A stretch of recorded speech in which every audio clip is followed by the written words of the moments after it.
শ্রী চৈতন্য মহাপ্রভুর স্মৃতি, প্রাচীন বৈষ্ণব মন্দির আর শতাব্দীর ইতিহাস আজও জড়িয়ে আছে এই শহরের অলিতে গলিতে। হাই, আমি দেবেন্দ্র, আর উইকেন্ড সিরিজের আরও একটা নতুন ভিডিওতে আপনাকে স্বাগত। আর আজ আমাদের গন্তব্য হলো শান্তিপুর।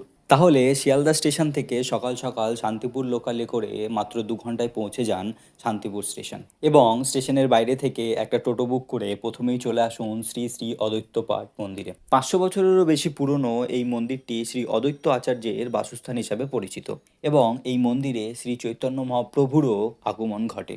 অদ্বৈতপাঠ মন্দির দেখে এবার চলে আসুন শ্যামচাঁদ মন্দিরে। এই মন্দিরটি মূলত শ্রীকৃষ্ণের শ্যামচাঁদ রূপকে উৎসর্গ করে 1726 খ্রিস্টাব্দে ব্যবসায়ী রামগোপাল খান চৌধুরী নির্মাণ করেন। এরপর চলে আসুন 300 বছর পুরনো গোকুলচাঁদ মন্দির ও জলেশ্বর শিব মন্দিরে। এই দুই মন্দিরের দেওয়ালে দেখা যায় বাংলার বিখ্যাত টেরাকোটার শিল্পকলা।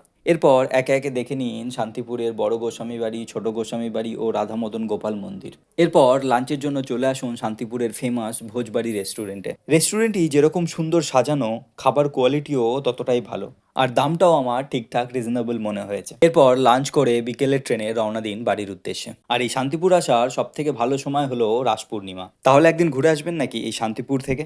আপনাদের কেমন লাগছে এই উইকেন্ড সিরিজ? অবশ্যই কমেন্টে জানাবেন। আর এরকম আরও ভিডিও দেখার জন্য please do like, share and subscribe.